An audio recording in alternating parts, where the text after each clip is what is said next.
For round 1, we are going to add a single crochet into every single chain around, and we're only going to work into the top loop. Normally I would say it doesn't matter which loop you work into, but in this case, it does matter.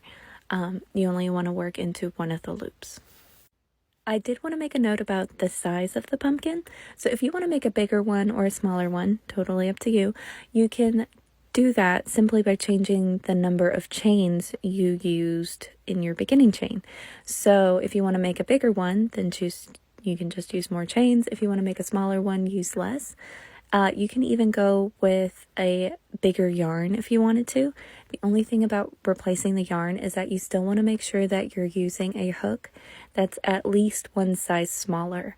If you already crochet tight, you're going to have an advantage here, because the key to using, or the reason you want to use a smaller hook, is so that there's no gaps in your work. You want it to be a tight fabric so that the stuffing doesn't show later on.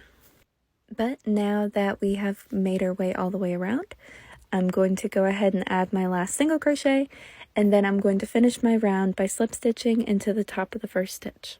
So when you're looking for the first stitch, it is going to be that V right there. There's another V right next to it. That is our chain 1. We don't want to slip stitch into it. If you like this kind of stitch tutorial, be sure to like and follow for more.